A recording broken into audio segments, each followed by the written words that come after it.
Alright guys, FeelMercy here, bringing you today a video that was promised in my TD setup guide that if I got 10 likes I'd be doing you a fully fledged TD guide with setups using both range method and magic method. Now as you can see here, first of all I'm going to be showing you the range method. That involves using the chaotic crossbow or rune crossbow, diamond bolts that I'm going to be using. I would suggest broad however, because without an accumulator you will be losing more bolts. And diamond are actually quite expensive at the moment, I don't know, about a K a bolt or something. I've also got the Black Dragon Hide top and bottom, as well as the Berserker Ring eye. You can use a Berserker Ring normally, and instead of Steadfast boots I'm using Dragon boots because they're a lot cheaper, and they give still decent strength bonuses of +4. Again, I'm using Barrow's gloves and also an Amulet of Fury because it is the best Fury and second best gloves in the game, although the degrading cost of Goliath gloves, which is they degrade every 2 hours, isn't really worth doing for serious TDing, because that means that every time you do approximately 4 trips of TD you're going to have to go back to Dominion Tower to get more gloves. Now, this is the range setup. If you have a look at my inventory, you can see I've got Dragon Claws for the special weapon, even though you could be using a Dragon Halberd or a DDS. The Rapier for the melee. The Dark Light, which is needed to take down the shield, so this is a must. The Lantern, which is a must for getting there. Now, as you can see, I'm actually going to be using extreme attack strength and range. Now, you could be using overloads, and I would suggest overloads over these. However, I realise that a lot of people who are using the range method might not have access to overloads. Now, the important thing with Unicorn method is that you don't need to be on curses. You can actually be using normal prayers because your healing source will not be soul split as such. It will actually be the Unicorn healing scrolls. Now, the reason most people use curses is because soul split heals and turmoil is actually better than piety. Now, with the Unicorn method, if you are using normal prayers, I suggest keeping piety on the whole time. Rather than trying to swap between piety and eagle eye or rigor, I would suggest keeping piety on the whole time because it saves prayer swapping, and at the end of the day you might end up getting quicker kills because you're not worrying about swapping your prayer the whole time. Now, if you look at my inventory, I've got 2 rock tails which should be eaten once you're there or taking low life, or you're on low life, and so they can make room for charms or drops that you may receive. I've got normal prayer potions, which probably won't last the whole amount of 2 unicorns worth, but that's really what you should be taking. You can take super prayers if you want and try and last longer, but I really wouldn't suggest it. I'd suggest, because it takes 2 minutes to bank, I suggest just bringing this amount of prayer pots. You don't need food after all, your unicorn's doing the healing. Again, I'd suggest a super restore, so that once your unicorn has run out you can regenerate your summoning points and summon your other unicorn. And lastly, a teleport to house or any other tab to get out of there safely. So that will be the range setup, and I'm going to pause the video and wait till I get TDs to show you guys how you should be luring and killing TDs with the range setup.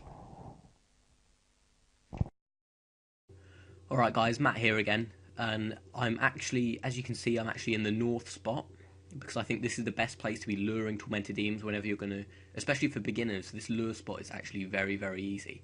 Now, one thing I'm just going to say quickly is that if you are using full screen and resizable and you have bloom on, tormented demons look very bright, and now when you're killing them, this can make them very difficult. So what I would suggest, and particularly for this, I'm actually going to go to custom and turn bloom off.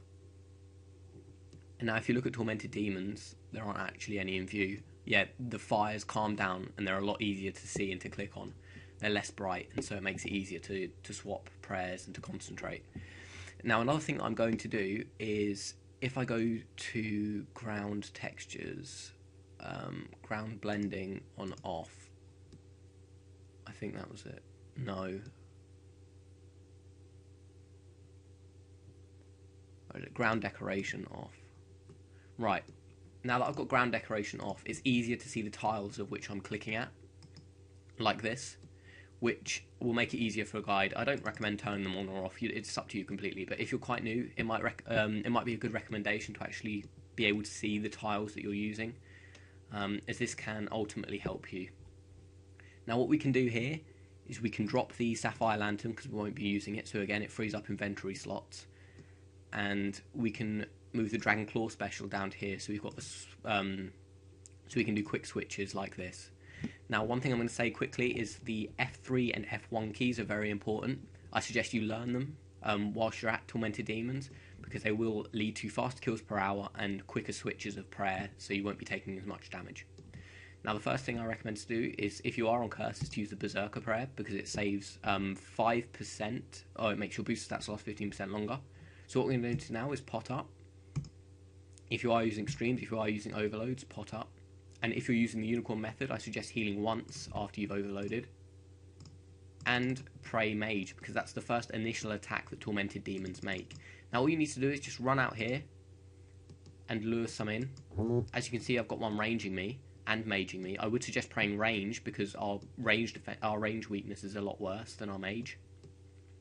Now as you can see, I'm here and they are lured over to me. Oh, you want to be standing on this square here, which is just to the north in this alcove. You want to be standing here so they're all lined up. Now what you want to do here is run just to this square behind the rock. Now once you do that, this one here will move across. Now once you've moved this one across, you can simply then run out and kill this one. Now you want to be within melee distance of it, so that it doesn't start maging and ranging solely. So what you want to do, as soon as it's prey range, swap to your Dark Light. And whenever it does the roar, it usually swaps to mage. Now when this is happening, prayer switching is very important. Keep focus. Unlike then, I just clicked on my Dragon Claws for some reason. Yeah, keep focused. And remember, your Unicorn is there to heal you. And when it's like this, you can soul split, and it won't be changing its prayers whatsoever. Because if you're not protecting against the attack style that it's using, it will consistently use that attack. Now, its melee isn't that accurate, and we've got the Unicorn scrolls to be healing ourselves as well, so it shouldn't be too bad. And again, you've got a nice Dragon Claw special there. Now, after a lot of practice, this becomes very, very easy, as you can see here. I mean, there we go, we've got one Tormented Demon down at the moment. That wasn't very hard at all, and we've got some we've got a rune mace to show for it. Now this one, of course, is ranging. Again, just run back to this square. It will lure it in. You can kill it quite comfortably, quite easily, and it's not going to be any difficult. Again, this one now is soul splitting. Remember that you've got your Unicorn to heal you if you're getting low on health. You can, if you are using overloads and a Unicorn, instead of bringing some Rocktails, you can bring some brews. If it's your first time, I recommend bringing probably 4 brews just to get used to things. And as you can see, Diamond Bolts hit very accurately. Tormented Demons don't have that higher defense, so you can hit quite consistently on them. So that's really all there is to the Unicorn method. It's quite monotonous. You're just swapping to range, and then you're swapping to melee. And just keep your eyes on the prayers. This will be the melee attack, as you can see here. The range attack is the fireballs it lets out. And the range attack is where it snaps its fingers and sort of almost a bolt of lightning comes out of it. So I lost my concentration there and I was ranging while it was on range. Now often this one... Oh, and my prayers dropped, great. Yeah, as you can see, I'm not very used to doing the range method. I tend to focus on the polypore method that I'll be showing you later. Now once it does regain its shield, like this, the range method is a lot slower, so it will regain its shield probably once per kill. And especially if you're not maxed, it probably definitely will. Again, you just want to put it onto range, make sure it's praying range, and then bring it down. And there we have our second kill. Now, like I said, this one often comes onto you while you're in this spot. So what you want to do is go behind this rock, in this tile, wait for it to lure over, and then run back out. This one's praying range, and as you can see, I got hit. I'm just going to heal myself up with a Unicorn, it's fine. And that's really all you need to do. Again, making sure your stats remain high. I'd recommend repotting about 117 of each. And once again, the Tormented Demon chooses to melee. And as you can see, guys, it's really nothing to it. I will show you with the Steel Titan method that it is a lot more. Well, it requires a lot more attention. This is not difficult at all. I mean, I'm lagging quite a bit at the moment because I'm recording. But those without lag, there should be a doddle. You really shouldn't have any problems. If you do have any problems, just message me. I'll try to help you out. But yeah, it's nothing too difficult. Again, look, use your claw specs when you can. You can bring a few spec recovers if you want as well. That's optional, so you can get more claw specs in per hour. Again, speeding up your kill. Now, as I mentioned again, this tormented demon does in fact come over sometimes, like this. And what you want to do, if you don't want to run all the way behind the rock, you can simply run to this tile here, which is 2 tiles back from where you will be standing. Now you can go back here and carry on killing the tormented demon because it will be lured. Again, the tormented demon recovers his fire shield. So what you want to be doing is, once it's preying range, knocking it down with the dark light. Now the kills here, you can probably average around 30 kills an hour ish. 25 to 30 kills an hour is possible at max combat with just the solely unicorn method. So that's all, guys. That's all I can really show you about the method of the unicorn and the range method. I will now be moving on to the method that requires maging, which is actually a lot more effective. So yeah, guys, I'm just going to pause it here, and I'll see you when I'm in my mage gear. Alright guys, I'm back here now with the mage method that I'm going to be showing you. This is going to be the advanced magic method, although you can, again, like I said in my last setup guide, reduce some of the stats to make it full Ganodermic, Nizziat Helm.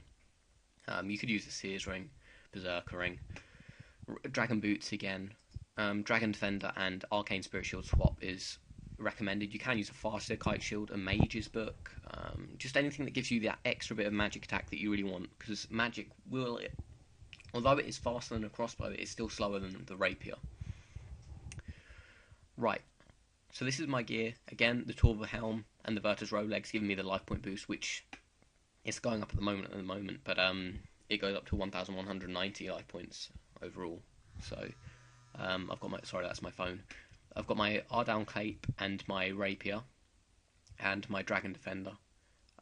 These 3 I will be swapping out like this. And so I've got my Polypore Staff, my Arcane Stream and my Arcane Spirit Shield. I've got my Barrow's Gloves, my Steads. In my inventory I've got my Dragon Claws for my spec weapon, my Lantern, and I keep my Unicorn and I summon my Steel Titan, and I summon my Steel Titan while I'm there.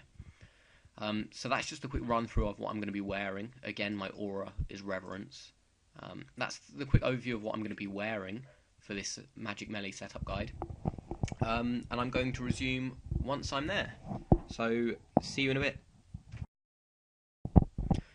Alright guys, Matt here, back again at the TDs, and like I said, I've got the same inventory and the same setup that I suggested as the advanced method in my TD guide that I released 3 days ago. So again, you can drop your Sapphire Lantern, you won't be needing it. Summon your Steel Titan. Now I recommend having your, what is it? I don't really know, a quick summoning scroll or something like that to the special move. So you can do that by going to select left click option, going to special move, then clicking confirm. And that basically means that the Titan, when you click on that button, the Titan will be using its special move, which is 4 range attacks at once. Now what you want to do now, the TDs have already been lured on me. You're going to Overload and Prayer Renewal, because they both last 5 minutes. You want to be praying Mage, and again you want to be running, because they're lured, to this spot here. Once you've done that, click on this spot here, diagonal to the spot that I showed you, and call your Titan. Now the Titan will then go into this spot here.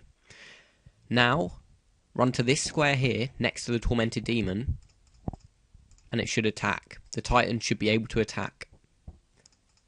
Now you want to swap accordingly to the Titan's attack styles.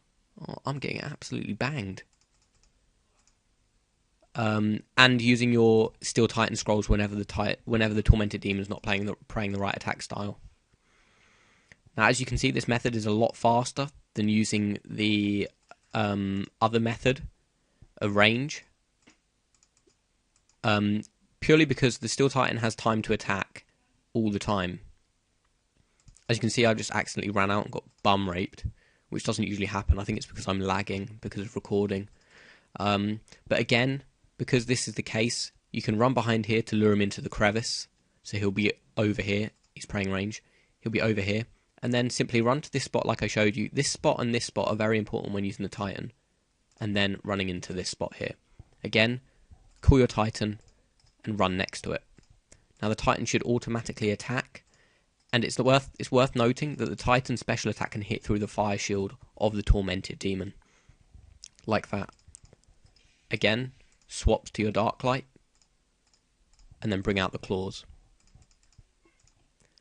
Then swap accordingly. Again, soul splitting, because soul split will be your main source of healing, because you don't have a unicorn in this method. So swapping accordingly will be required.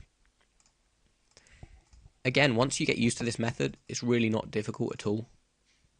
As you can see, the hits are very consistent. And remember to keep spamming your button, your Steel Titan's button. And the kills are a lot quicker. As you can see, I've got a diamond. And again, a rune mace. Now with this spot here, once you've got a tormented demon here, lured here, there is a way to kill it with your Steel Titan. What you need to do is run out quickly and get attacked by it. And so therefore your Titan registers that you're under attack. Now once you click to this square here, again diagonal to the one that we've been using regularly, the Titan will go there. You can then step forward one square and start attacking it. Now the Titan will be ranging from this spot. It's not a spot that most people know because it's quite hard to figure out tile-wise. But once you do, it means you can kill this tormented demon here without running out or luring any other tormented demons. Which, when you're trying to go for the most kills per hour, this extra tormented demon that you can fit in, once every 5 to 10 minutes, really does help. And as you can see, the kills are so quick that sometimes you're out killing them before the spawns. So it's important to note that you need to be actively killing them. You can't just be waiting for one spawn. If you want the best out of the Steel Titan method, you need to be killing them correctly. Now this one here, it's interesting to note, he's lured into this gap. Again, what you can do, you just run to this diagonal, simple as, call the familiar, and it will start attacking. Run to the spot again. Usually when they're in this position, the Steel Titan will go over here and start ranging anyway. But again, this spot is this diagonal to the left of this rock is actually very important, because with the Steel Titan, it revolves around luring around this rock here, especially to the north method. I've not really tried the southern methods, but with the north method, this is very important. Now you do sometimes get attacked by this one here that I've just shown you. Just simply walk one square out and carry on attacking it. Now, as you can see, the kills are very fast. With the Steel Titan method, you can average around 55 to 60 kills per hour. Now, considering that a Dragon Claw drop is averaged about 1 in 150 to 200, that means that you can expect those of you who are quite consistent with drops to get a Dragon Claws once every 4 hours when using the Steel Titan method. Now that is very fast. If you work that out, you're making on average, including other drops and the charms as well, you get effigies as well there regularly because they're level 450. You will expect to be earning about, on average, about 3.5 mil an hour to 4 mil an hour. So yeah, guys, that's all I can really say about this TD setup that I've been using. Any questions, just drop me a comment below or inbox me, and I'll try to reply to them and help you all out as I can. This is my first in-depth sort of guide that I've been producing. I intend to be releasing daily videos, so if you enjoyed this video, please give me a like, a favourite, and a subscription. I'd really like to see 50 likes on this video, because it's taken me quite a while to organise the setups. And yeah, guys, I'll catch you next time.